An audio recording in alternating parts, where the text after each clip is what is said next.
how like the Romans and the Greeks, they didn't believe like Jesus and all the stuff he was about. Every time someone says Caesar, I always go, salad dressing, dude. Nah, bro. Bill and Ted's excellent. I've always thought about this. Is Caesar salad come from like Julius Caesar? Yeah, because it looks like his head. He invented croutons. Huh. That was a serious question. Why are you like shaking your head, Morgan? Susanna, I feel like 5 years from now he's going to be like, did you know Julius Caesar invented croutons? Yeah, well, I'm gonna use it. And I'm fine with that. See, why ask the question if you're not gonna See, use it? now he's going to start using it. Yo, that's crazy. It's like, why would I ask questions and then not All right, use my it? 2 rules. Not that it's going to guarantee, success, but anyone recall the 2 rules or the 2 tips for multiple choice questions? Eliminate answers. Don't cross-out answers. Read well, like read it, understand it, which sometimes easier said than done, and locate correct answers. So you try to avoid process of elimination. Now, I will say when you get like accept questions, it's essentially process of elimination. But what I mean by that is you rather than going, I don't think it's that one, I don't think it's that one, I don't think it's that one, and being stuck with an answer, it's better if you can find the answer someplace. The other thing is going to be if you can locate the answer and you know it's correct or you're confident it's correct, you move on to the next question and you don't worry about what those other options are. And then that's going to help kind of save time a little bit.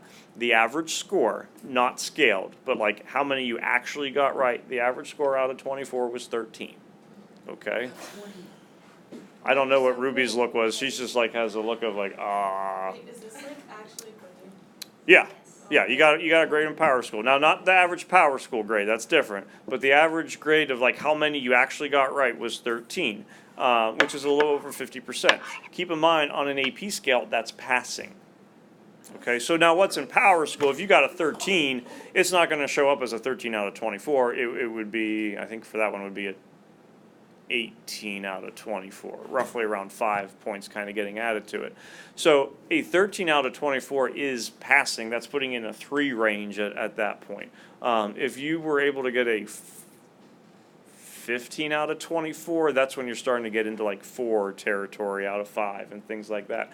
And so what it's important to understand is not like, you're a bunch of morons for getting them wrong. You are going to get questions wrong. Don't beat yourself up over missing a question.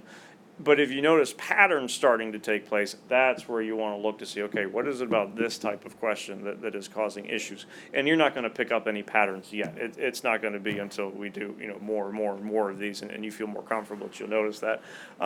These are coming from past AP exams, so it's not like this could be on an AP exam. This was on an AP exam.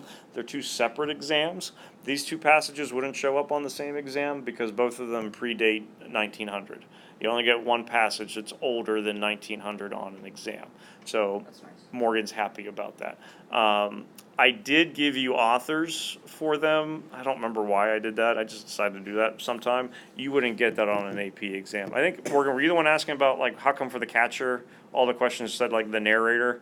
And other people were noticing that too, because on an AP exam, you're not going to know what the passage is. They're not going to tell you who it's from. So those questions modeled that instead of going Holden, since it never said Holden, it just goes the narrator. The idea is if Mira's reading something from like Martin Luther King Jr., you don't want to be influenced by previous knowledge and have that kind of determine what your answer is going to be. So they just don't tell you. I doubt you'll recognize anything that shows up on the exam. If Alexis does, it was like just stroke of luck, and probably wasn't something that we did in class. So don't anticipate that happening. All right, so reading it and simply like just taking notes of ideas that we kind of come across. How shall we excuse the supine inattention of the pagan and philosophic world to those evidences which were presented by the hand of omnipotence, not to their reason but to their senses? If I'm taking this, first thing I'm doing is I'm circling supine, because I'm probably going, what the heck does that mean? I'm going to try to figure that out. Of course they asked. And then, of course, they ask a question. Yeah, fact. During the age of Christ, of his apostles, and of their first disciples, the doctrine which they preached were confirmed by innumerable prodigies. The lamed walked, the blind saw, the sick were healed, the dead were raised, demons were expelled, and the laws of nature were frequently suspended for the benefit of the church. Now, obviously, I'm an English teacher, so I'm going to kind of do this stuff, but anyone have any ideas why I'd be kind of circling those 2 parts, or those 2 lines? Lame walked, the blind saw, the sick were healed, the dead were raised, demons were expelled. Syntax. What about it? You're right. It said, the lame walk, the blind saw, the sick healed. What can we call that? Could be repetition, parallelism, parallel structure, something along those lines. It doesn't mean I'm going to have a question about it, but I'm just going to write PS next to it, parallel syntax or parallel structure, because I'm just taking note of it. More often than not, you do tend to get some parallel structure questions showing up on a lot of these passages. So they do tend to kind of go with that parallelism. But just something that I'm noticing, I'm going to make a note about. The more I interact with the text, for me, the better chance of me remembering what it is I read. And I don't have to go back over and over and over again. But the sages of Greece and Rome turned aside from the awful spectacle, and pursuing the ordinary occupations of life and study, appeared unconscious of any alterations in the moral or physical government of the world. Under the reign of Tiberius, the whole earth, or at least a celebrated province of the Roman Empire, was involved in a preternatural darkness of 3 hours. Even this miraculous event, which ought to have excited the wonder, the curiosity, and the devotion of mankind, passed without notice in an age of science and history. I'm going to circle a word. Any guess as to which one in that last sentence? Even this miraculous event down to history? Preternatural. No. I probably would highlight that one because you don't see it so often. Although I guess that was the sentence before. I'm going with ought. Because what does that tell me? Should have. It should have excited the wonder, the curiosity, and the devotion, but it didn't. Okay? It happened during the lifetime of Seneca and the elder Pliny, who must have experienced the immediate effects or received the earliest intelligence of the prodigy. Each of these philosophers, in a laborious work, has recorded all the great phenomena of nature, earthquakes, meteors, comets, and eclipses, which his indefatigable curiosity could collect.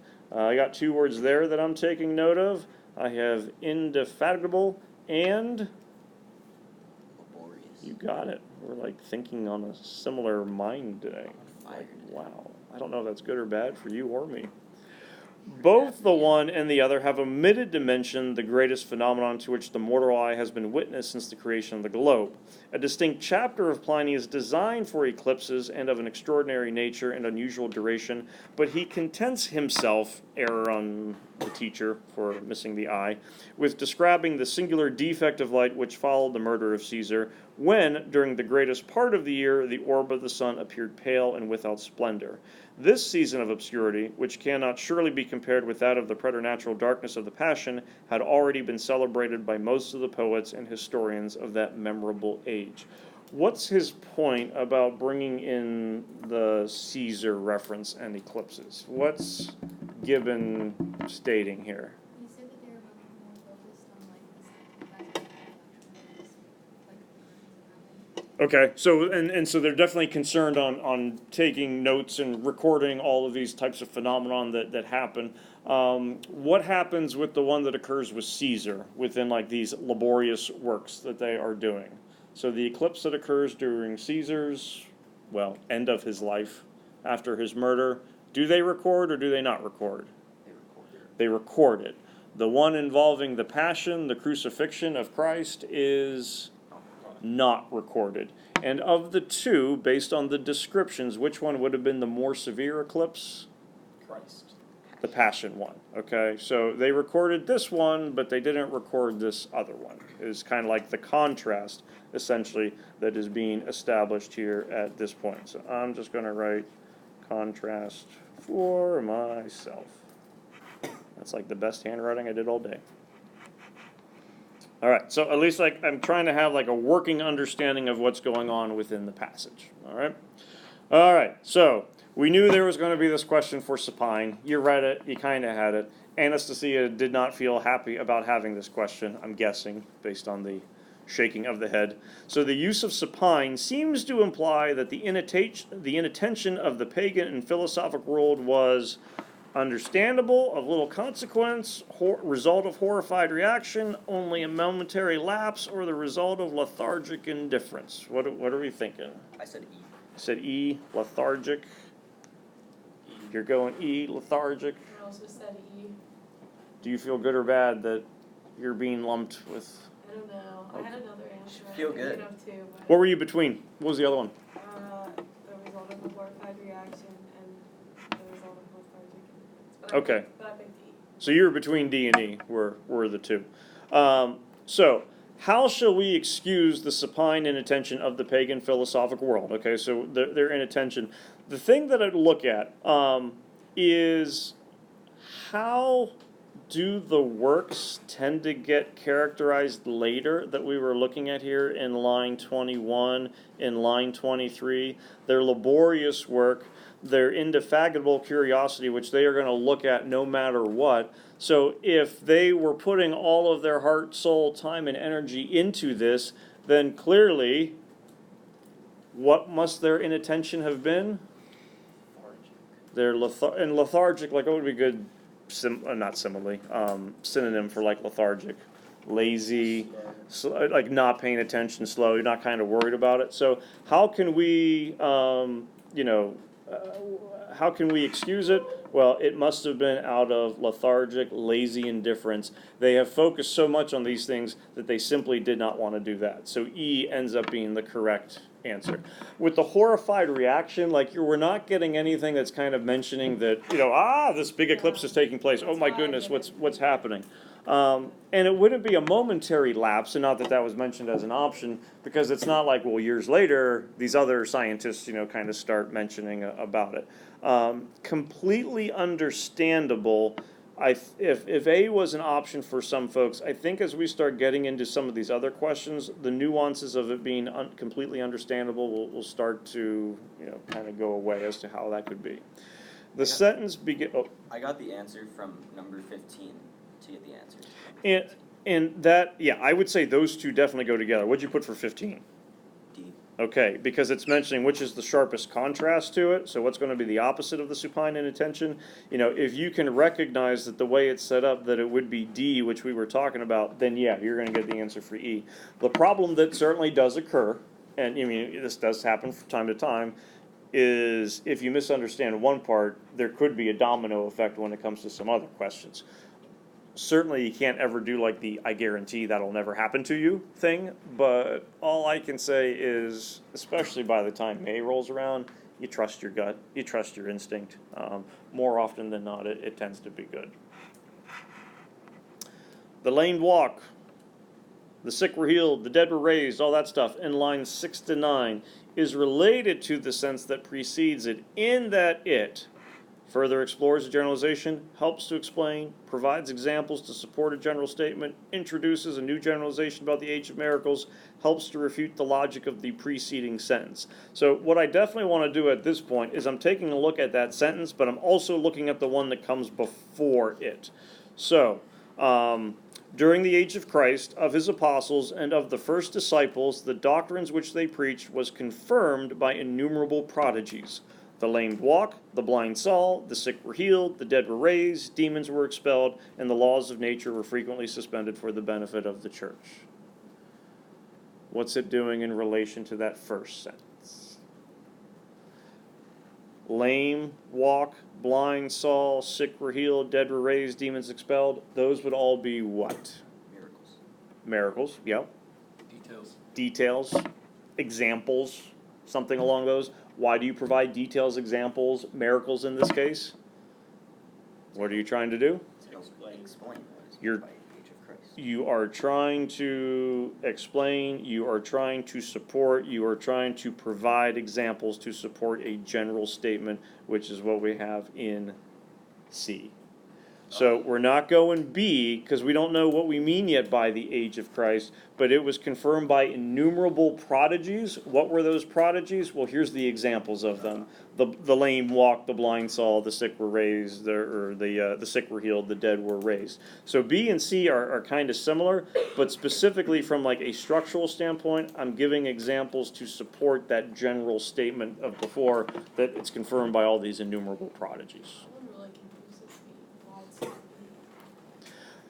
Confident. Does, Very confident. and I know this doesn't seem like a way of kind of answering it, do you see why C works? Let me put it that way first. Yeah. Okay. I just didn't know what like the general I statement don't would see why have B been. doesn't though. Like, I was confused about That's what I'm saying. because those are the two that I had left to choose from in my head. So for C, what this part, like what is the general statement? Yeah. Like what is the support of it? Okay. So the general statement then looking at here would be confirmed by innumerable prodigies. So that's the general statement, that this was confirmed by many miracles that took place. Now here comes the support of what we mean by those miracles. The lame walked, the blind saw, sick were raised, or the sick were healed, the dead were raised, and all that kind of stuff. During the age of Christ, what we're taking a look at right here, I'm not getting a definition that, well, the age of Christ was when all of this stuff happened. It's not giving me an example of what is the age of Christ, but it's letting me know what were these prodigies, what were these miracles that were taking place, and that's where then these other examples come in to support that general statement. I get it. Does that make sense? The tricky, like, more often than not, there's always, I shouldn't say always, because I just said more often than not, there's usually an answer that's completely wrong, like, don't pick that one. And then they'll have some that are unrelated, and then there's one that is close, and then one that's going to be the better choice. And a lot of times, it's just like kind of the nuances of either the way the question or the answer itself is working. I would say the big thing here is focusing on the examples, that's what's being provided, and helps to explain what is meant by the age of Christ. It's not that age, it's not that era, but it's more specifically of, well, here are these prodigies that we're looking at. 15, contrast. Well, if you're not lethargic, there's going to be, tireless, which is what we end up having the D that Gavin was kind of telling us about. Here's where things start to get, I think, a little tricky for some folks, because I think 16 in some ways kind of determines what's going to happen with a lot of other questions. In line 7 to 9, the laws of nature were frequently suspended for the benefit of the church contributes which of the following to the sentence? Reinforces the reverent tone, seeks to persuade the reader to believe in an age of miracles, causes the reader to question the events described, provides historical information, or causes the reader to doubt the sincerity of Christians. I went A. Went A. Okay. It's B. B. And if we do this long enough, we're going to get D and E. D. D. I was with C. C. You're supposed to say E at this point. But like, honestly, like I didn't even get D. I just kind of saw C. I was like, that's the we moved on. What do we mean when we say the laws of nature were frequently suspended for the benefit of the church? Like, what does suspended mean? Delayed. Ignored, halted, not looked at. So they were ignored, frequently ignored, for the benefit of the church. What does that cause the reader to do? Question the events described in the first part. So, and we're looking at that sentence that we did before, did the lame walk, did the blind see, were the sick actually healed, were the dead raised, were demons expelled, since the laws of nature were frequently suspended for the benefit of the church, is the question that the reader would start to have. Think about now what he's writing about Caesar. When Caesar died, there was an eclipse. People recorded it. When Christ died, there was a major eclipse. It was 3 hours. correct. And it was not recorded. So now you're kind of getting this questioning concept of, did this stuff actually start to happen? I think what happens is usually the readers break into two camps. Gibbon is explaining this is why this stuff happened, or Gibbon is raising considerable doubts as to did this stuff actually happen. If you go with the Gibbon is supporting that all of this stuff happened, it's going to make it very difficult to answer the rest of the questions correctly. If you start to recognize that, okay, he's causing the reader to question the events, 16BA. Yeah. What's your definition for reverent? Like preaching, sort of. Okay, like if very strong respect for it. So a reverend, a minister can be preachy, but the idea is that there would be a lot of respect for that person. If we're looking at, well, the laws of nature were frequently suspended for the benefit of the church, that's where some underlying doubt, with it being that they were frequently suspended and it's for the benefit of the church, starts to come in. A more reverent, serious, the laws of nature cannot apply to something as sacred or as holy as the church, I think would be more reverent, because you're looking at the church as something special. But here, well, I ignored the laws of AP scoring for the benefit of Gavin's essay. Really sounds like this was a crappy essay, but we gave you a 5 anyway kind of thing. There's not that this is something special. It's more of, well, why don't the laws of, like, sick don't do that, the lame don't do that. Well, why are those things frequently being ignored for the benefit of the church, is where that causing the question. My awful spectacle. I would try to go back in the passage and figure it out on your own, and then look to see what my answer choices are. So, the lame walked, the blind saw, the sick were healed, the dead were raised, demons were expelled, laws of nature were frequently suspended for the benefit of the church. But the sages of Greece and Rome turned aside from the awful spectacle, and pursuing ordinary occupations of life of study, appeared unconscious of any alterations in the moral or physical world. So what are they ignoring? Or what are they, they're not, if I'm looking at line 20, who must have experienced the immediate effects or received the earliest intelligence of the prodigy. Well, would I say the earliest reports, the earliest codes, the earliest intellect, the earliest intuition, the earliest substance? The one that reads and makes the most sense? A, reports. Each of these philosophers in laborious work has recorded all the great phenomena of nature, earthquakes, meteors, comets, and eclipses, which his indefatigable curiosity could collect. What's he trying to collect? Information about the phenomena. All stuff that's going to happen in the subsequent questions starts to make a little bit more sense. For example, take a look at 19. We'll still take a look at 17 and 18, but 19. In the context of the passage, which of the following can be inferred from the sentence that begins, even this miraculous event? Knowing that 16 is C, which one now starts to make sense for 19, if it did not before? Not to imply that you got it wrong. What are you thinking, Morgan? E? If such a miraculous event had really occurred, it would have been noticed by eminent historians and scientists of that era. 19 is E. I wouldn't say 16. Why? Or the reader to kind of question starts to come in. 17, the awful spectacle refers to which of the following? When you have a question like this is kind of like a pronoun antecedent thing, even though it's not a pronoun. So, well, what do we mean aside from? Miraculous Christian prodigies. The miraculous Christian prodigies. Get out of here. That's the one that I crossed out. Yeah, me too. And I think, and you certainly would not be the only one with it. And I think that's where, if you're of the mindset that he is supporting what happened, that's the first one you cross off.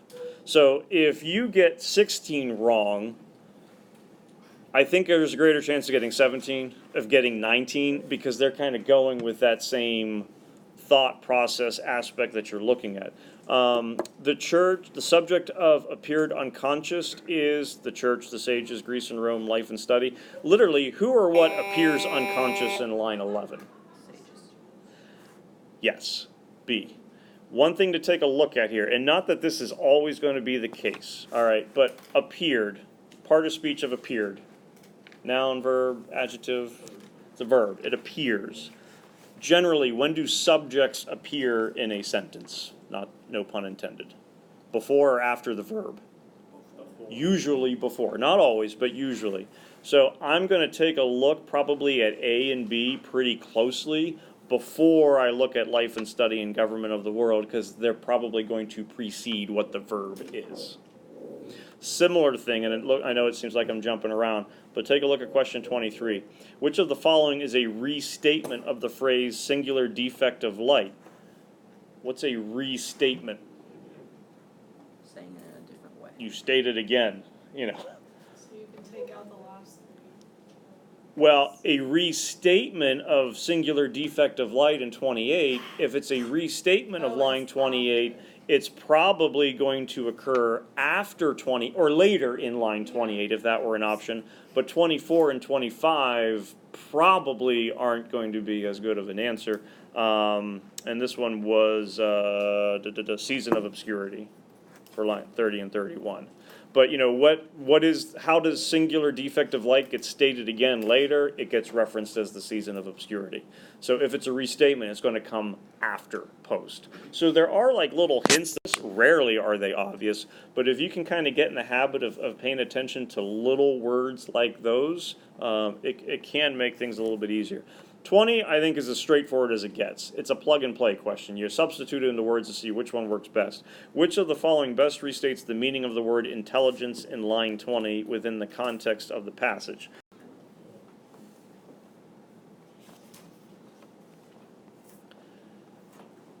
Uh, 21. The clause which his indefatigable curiosity could collect modifies. This is a difficult one. Oops.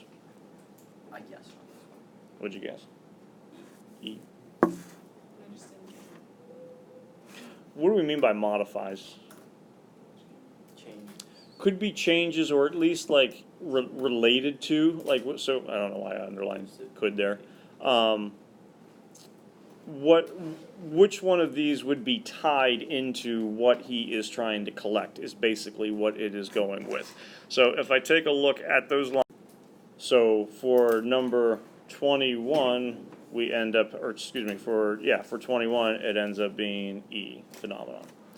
In the author's view, and this kind of goes back to 16, 17, 19, in the author's view, the most likely reason that Pliny failed to mention the greatest phenomenon to which the mortal eye has been witness since the creation of the globe? A. I got that one right. I got the other three wrong. Wait, what is 23 was D. D? D, season of obscurity. And then 24, the mention of the paleness of the sun after the murder of Caesar is used to show, can't believe they used that word, show. So they can use it, I can too. No. They're the AP people. They know. Do you have a college degree? They do. They have them. Yeah, they do, and they're still using show. That's right. Exactly. So therefore- Exactly. You get certain rights. You can break the rules when you know what they are. What? What rules? Why mention the fact that he recorded an eclipse? Because it's concrete evidence. To let you know that he's paying attention to it and he's not simply ignoring or indifferent to those astronomical prodigies. He recorded this eclipse, but he didn't notice that one. So the idea would be, if you're, well, maybe he wasn't looking for those things. Well, no, he was, because here's an example of it right there. This one A, such a phenomenon never occurred. If, Anastasia, you said you got A for 22? Is that your answer? Yeah. Yeah, Like such I a, got that. like, that's one where, okay, you might want to, and depending upon time and all those things, where you kind of look over where, are my answers matching up? Do they all kind of make sense? Because, honestly, that is kind of like an odd one to get right if some of those other ones are being missed. However, I think a lot of times, especially when you're first doing these, we're not thinking about necessarily the passage as a whole. We're solely focused on like one question at a time.